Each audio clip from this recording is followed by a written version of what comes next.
Capítulo 5. Atitudes. Comece hoje a sua transformação.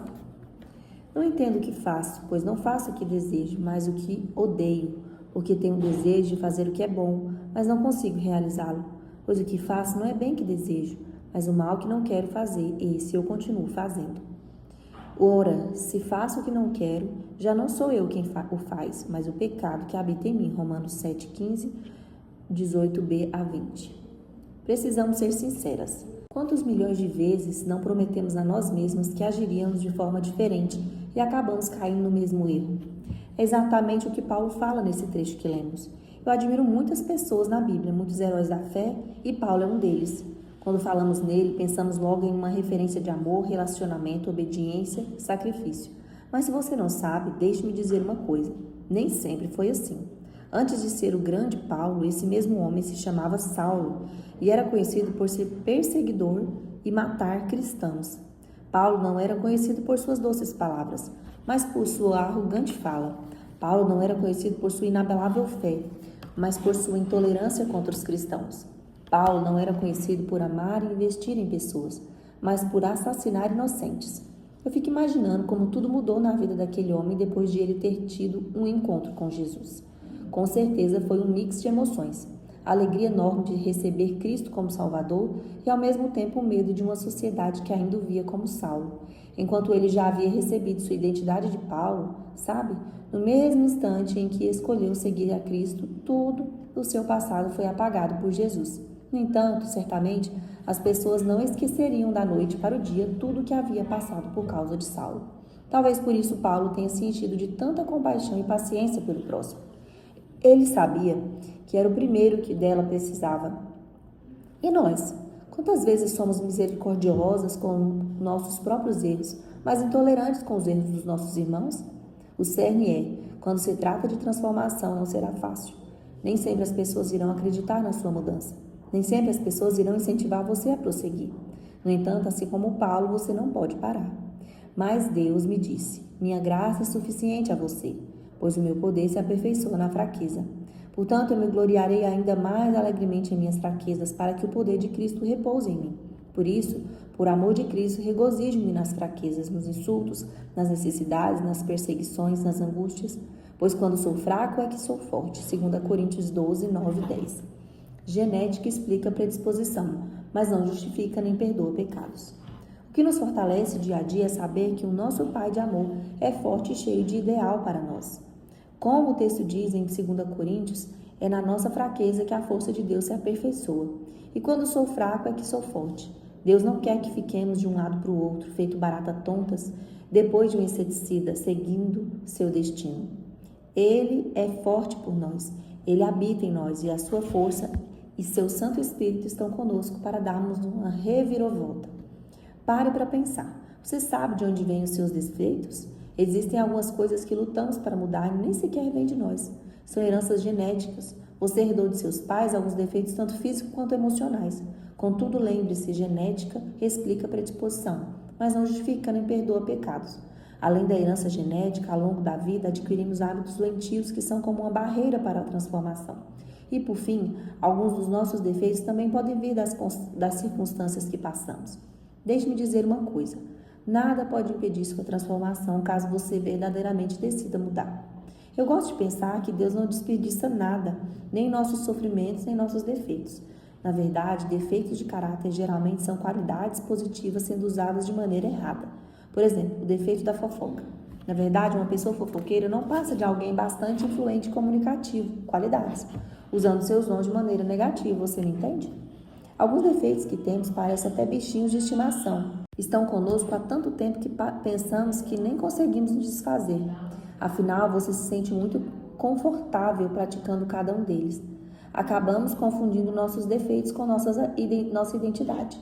Quando você diz: esse é o meu jeito, nasci assim, vou morrer assim, você está se identificando com seus defeitos, percebe? Você pode até ter nascido desse jeito, mas não precisa permanecer assim, você pode mudar. Eu quero incentivar você a deixar para trás tudo que é necessário para que haja uma transformação genuína e completa em sua vida. Deus deseja que você seja transformada poderosamente hoje. Vamos juntas nos tornar nossa melhor versão? Foque no poder de Deus, não na sua própria força. Se você tem tentado vencer e mudar por si mesma, então já sabe muito bem que força de vontade não é o bastante para fazer mudanças duradouras em sua vida. Quantas vezes você tentou emagrecer, praticar ginástica, parar de mentir, de fumar, de adulterar, de fornicar e esquecer uma dor do passado? Quantas vezes você confiou na sua força de vontade, mas não conseguiu terminar o que havia começado? Quantas tentativas frustradas? Quantas decepções você enfrentou? Até posso viver pela força pessoal por algum tempo, mas quando a pressão aumenta, quase sempre fraquejamos. Se Deus sempre atende às nossas expectativas, Ele nunca vai ter a oportunidade de superá-las. Sim, nossa força não é suficiente. A força de Paulo também não foi suficiente para ele. O mal que não quero fazer, esse eu continuo fazendo, Romanos 7, 19b. Força de vontade não basta para mudar a realidade da nossa vida. Veja mais esse verso bíblico. Será que o etíope pode mudar a sua pele? Ou o leopardo as suas pintas? Assim também vocês são incapazes de fazer o bem. Vocês que estão acostumados a praticar o mal, Jeremias 13, 23. Deus está dizendo que nunca vai conseguir mudar certos aspectos da nossa vida por nós mesmos. Mas a notícia boa também vem da Bíblia. Tudo posso naquele que me fortalece, Filipenses 4, 13. Por isso mesmo, precisamos orar a Deus, reconhecendo que não podemos mudar por nossa própria força de vontade e confiando que Ele nos dará o poder necessário para superar os nossos defeitos e as nossas fraquezas. Ao fazermos a escolha da transformação, o nosso foco está somente em Deus e em seu infinito poder, não em nós e em nossas fraquezas. Nosso problema é que sempre focamos no que nós mesmos podemos fazer e nas nossas expectativas de como as coisas devem acontecer. Mas se Deus sempre atende às nossas expectativas, Ele sempre vai ter a oportunidade de superá-las. Ei, na sua força você não pode, mas Deus pode. Firme seus pensamentos naquilo que é verdadeiro, bom e direto. Pense nas coisas pelas quais vocês possam louvar a Deus e alegrar-se com elas. Filipenses 4, 8, a Bíblia Viva. Em outras palavras, concentre-se em coisas boas, não em coisas ruins. Você se move na direção daquilo que se concentra. Deixe-me dar um exemplo. Você precisa emagrecer, mas sente vontade de comer fast food. É nessa hora que você deve se concentrar no que precisa, não no que sente. Se você faz a coisa certa, seus sentimentos eventualmente vão alcançar você. Se você espera até que sinta que deve mudar, nunca mudará. O diabo vai se encarregar de fazer o que você nunca se sinta dessa maneira. É mais fácil agir a despeito dos sentimentos do que sentir que deve agir. O que quer que tenha a sua atenção tem você. Se você diz, não vou pensar sobre sexo, não vou pensar sobre sexo. Sobre o que você vai pensar? Sexo. Deixe-me dizer uma coisa. Você não deve resistir à tentação. Nenhuma vez a Bíblia Deus mandou você resistir à tentação. Nenhuma vez sequer Ele diz para resistir ao tentador, resistir ao diabo, mas não à tentação. Por quê? Porque quando você resiste a algo, aquilo persiste. Quanto mais forte você empurra, mais forte a tentação empurra de volta. O diabo conhece seu nome, mas chama você pelos seus pecados. Jesus conhece os seus pecados, mas chama você pelo seu nome. Você não dá conta de pagar a conta de todos os seus erros. Jesus já pagou a conta. Você foi perdoado, então foque no poder e na força de Deus para ter uma vida verdadeiramente transformada. Foque nas promessas, não nas atitudes. Uma vez em terra, descobrimos que a ilha se chamava Malta. Os habitantes da ilha mostraram extraordinária bondade para conosco. Fizeram uma fogueira e receberam bem a todos nós, pois estava chovendo e fazia frio. Paulo ajuntou um monte de gravetos. Quando os colocavam no fogo, uma víbora, fugindo do calor, prendeu-se à sua mão. Quando os habitantes da ilha viram a cobra agarrada na mão de Paulo, disseram uns aos outros: certamente este homem é assassino, pois tendo escapado do mar, a justiça não lhe permite viver. Mas Paulo, sacudindo a cobra no fogo, não sofreu mal nenhum. Eles, porém, esperavam que ele começasse a se inchar ou que caísse morto de repente. Mas, tendo esperado muito tempo e vendo que nada de estranho lhe sucedia, mudaram de ideia e passaram a dizer que ele era um deus. Próximos dali havia uma propriedade pertencente a Púlio, um homem principal da ilha. Ele nos convidou a ficar em sua casa e por 3 dias bondosamente nos recebeu e nos hospedou. Seu pai estava acamado, doente, sofrendo de febre e disenteria. Paulo entrou para vê-lo e depois de orar, impôs-lhe as mãos e o curou. Tendo acontecido isso, os outros doentes da ilha vieram e foram curados. Atos 28, 1 a 9. Deus tem promessas para cada um dos seus filhos, e a missão que o Senhor havia dado a Paulo era que ele fosse falar do Evangelho em Roma para o imperador César. Esse texto fala sobre algumas das interrupções que Paulo enfrentou em seu caminho. Antes disso, no capítulo 27, a Bíblia nos conta que Paulo entrou no navio como prisioneiro, com algemas e tudo, a caminho de Roma. No meio do trajeto houve uma grande tempestade. Então ele e todos os tripulantes quase morreram e tiveram que parar para se abrigar em uma ilha que se chamava Malta. Quando olhamos para esse momento da vida de Paulo, podemos analisar que ele estava apenas obedecendo a Deus, cumprindo o princípio do reino e, mesmo assim, passou por tantos e tantos sofrimentos. Algumas pessoas pensam que a vida cristã é perfeita e sem lutas, como se servisse a Jesus fosse garantia de que nada de ruim pudesse nos alcançar. No entanto, quando olhamos para a história de Paulo, vemos um homem que estava no centro da vontade de Deus, servindo a ele, mas que passou por tantas situações difíceis.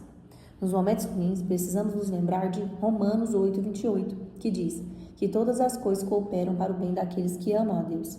Era necessário que Paulo parasse na ilha de Malta. Venhamos e convenhamos, ninguém deve gostar de ficar ilhado, e a não ser que seja um resort maravilhoso. Contudo, nas condições de Paulo, não era nada favorável, certo?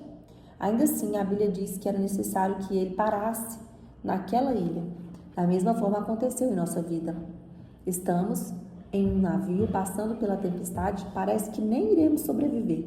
Quando finalmente conseguimos respirar novamente, estamos presos em uma ilha. As ilhas são as circunstâncias contrárias da história. Ei, ainda que o povo fale, não significa que você está em pecado ou que é um castigo. Não é uma prova de Deus, não é uma investida do diabo. É simplesmente necessário que você passe por uma ilha. Por quê? Qual o objetivo de Deus para nos deixar lá? Na ilha é onde descobrimos mais de Deus, onde ajudamos outras pessoas, onde os domínios opressivos são anulados e onde somos abastecidos para seguir em viagem. Na ilha nós adquirimos humildade, aprendemos a olhar o outro com compaixão, a ter sabedoria e a continuar sonhando. A sua ilha, a sua situação difícil não está tirando você do seu destino profético, está guiando você até lá. Enquanto estiver na ilha, não deixe que seus sonhos sejam enterrados. Quem enterra esse tesouro na ilha é pirata. Paulo tinha o sonho de levar o evangelho até Roma e por isso não desistiu. Ele passou o tempo necessário em Malta, ganhou o respeito e o reconhecimento dos líderes locais, ajudou as pessoas, cresceu, aprendeu e prosseguiu a caminhada. Paulo focou nas promessas que Deus tinha feito a ele, não nas dificuldades que estava enfrentando pelo caminho. Nunca se esqueça do propósito pelo que Deus chamou você. Foque sua atenção nas palavras de Deus, não nas palavras de dificuldade. Você já percebeu que palavras desanimadoras ou pensamentos como não sou inteligente nem atraente o bastante, não tenho grandes talentos, não consigo fazer nada de jeito, costumam se transformar em profecias negativas que se cumprem em nós mesmos? Por quê? Porque esses pensamentos impregnam na nossa mente a ponto de exercerem forte influência sobre o nosso processo de tomada de decisões. Ao receber Jesus Cristo como Salvador, cada pessoa recebe um novo espírito e um novo coração, mas não recebe uma nova mente. A mente precisa ser renovada, como nos ensina o apóstolo Paulo em Romanos 12:2. Não se moldem ao padrão deste mundo, mas transformem-se pela renovação da sua mente para que sejam capazes de experimentar e comprovar a boa, agradável e perfeita vontade de Deus.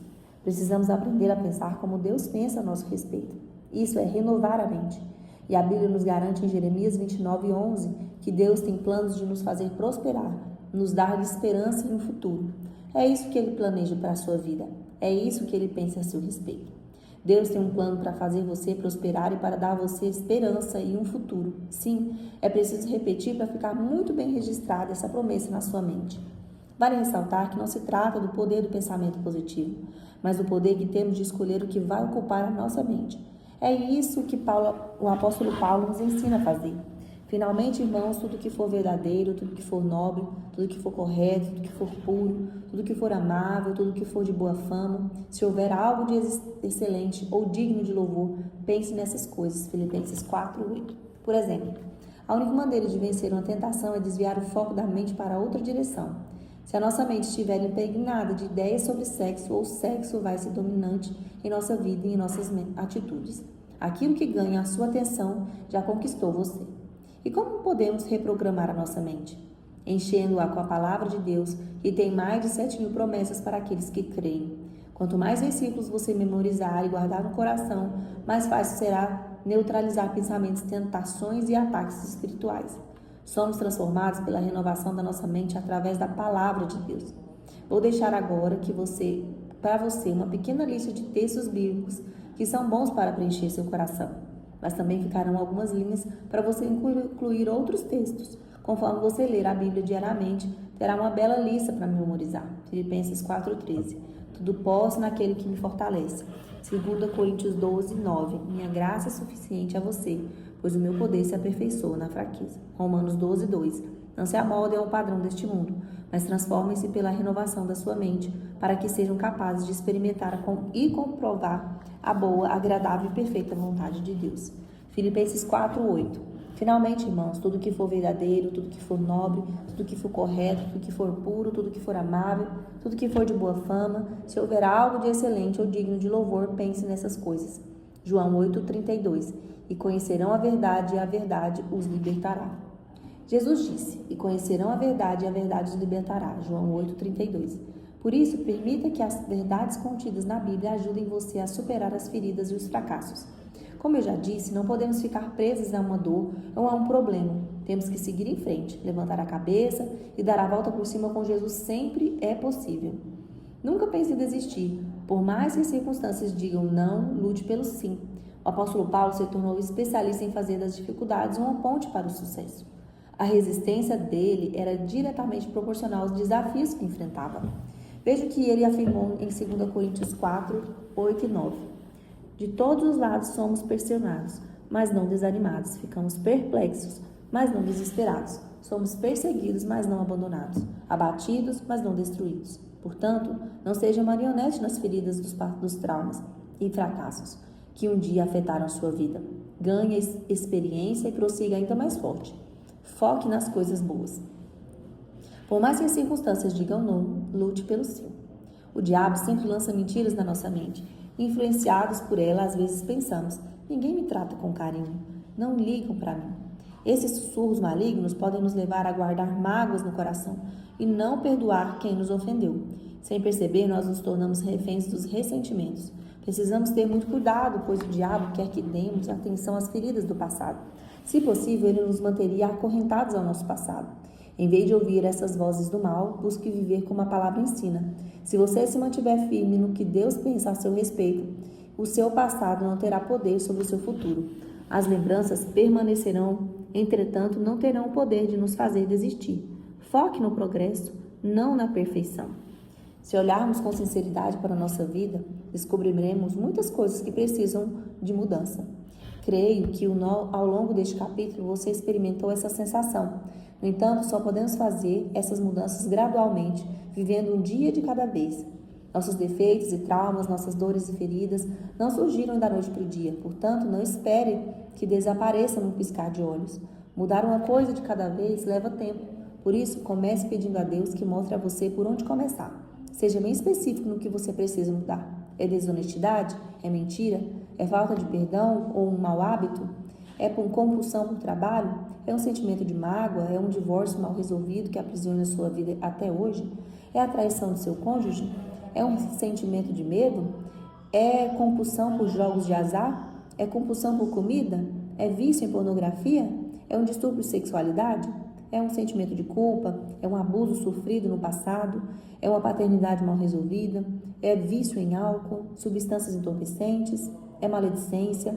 É um sentimento de ódio? É compulsão por compras? Nossos defeitos e traumas, nossas dores e feridas não surgiram da noite para o dia. Portanto, não espere que desapareçam no piscar de olhos. O que você precisa mudar? Em que área você precisa de cura? Precisamos buscar uma vitória por dia. Peça ajuda ao Pai para viver cada dia em vitória sobre aquele defeito ou natureza. No entanto, acredito que a cura virá através de um processo. A Bíblia diz, estou convencido de que aquele que começou a boa obra em vocês vai completá-la até o dia de Cristo Jesus. Filipenses 1:6. Quando paramos para pensar em tudo que queremos mudar em nós mesmos, achamos muito difícil começar. Hoje, meu desafio para você é que escreva aqui uma coisa, apenas uma coisa, que você precisa mudar hoje. Você vai focar nesse hábito ruim até conseguir substituí-lo por um bom. E só depois passar para o próximo, combinado?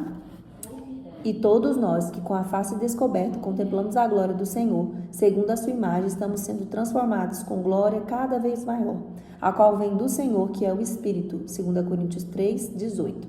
Quando Paulo escreve esse trecho da carta aos Coríntios, mostra a certeza de que não precisamos viver sob a pressão da perfeição. Afinal, somos transformadas com glória cada vez maior. Se pensarmos em tudo que devemos mudar de uma só vez, ficaremos sobrecarregadas, desencorajadas e efetivamente não mudaremos nada. Por isso, foque em um passo de cada vez. Dá-nos hoje o nosso pão de cada dia. Mateus 6, 11. Com nossas atitudes, é como se disséssemos para Deus: dá-nos hoje o pão do mês, Senhor, não quero só o do dia. Deus quer dar a você força suficiente para mudar um dia, não uma semana, um mês, o resto de sua vida ou eternidade. Ele quer trabalhar em você um dia de cada vez. É como um velho ditado africano: como é que se come um elefante? Uma mordida de cada vez. A vida medida em quilômetros é dura, mas medida em centímetros é mais fácil. Disse Jesus: portanto, não se preocupem com amanhã, pois amanhã trará as suas próprias preocupações. Basta a cada dia o seu próprio mal. Mateus 6,34. Caráter não é construído em um dia. Defeitos de caráter não são removidos em um dia. A vida não é um filme que parece assim, 6 meses depois, e na próxima cena está tudo certo. A transformação de que você precisa não fica pronta em 3 minutinhos, igual ao macarrão instantâneo. Quem valoriza o processo desfruta do crescimento. Deus valoriza o um dia de cada vez. Você já percebeu? Então, por que você quer viver todas as etapas do processo de uma vez só? Ei, Deus sabe quanto você aguenta e dá a medida certa que você está pronto para receber. Essa geração está viciada no instantâneo, por isso sente dificuldades em viver os processos de Deus. Os processos são necessários e digo mais, há beleza em cada um deles. Seja paciente consigo mesmo e seja sua maior encorajadora. Celebre as pequenas vitórias, os passos no caminho que darão rumo ao seu destino. Uma coisa é certa: direção é mais importante que velocidade. Ei, não dá para dormir, Thalita, e acordar, Joyce Meyer. Muita calma nessa hora. Você precisa subir um degrau de cada vez. Quando aprendemos a aproveitar a jornada em vez de pular os processos, percebemos que estamos verdadeiramente sendo transformadas.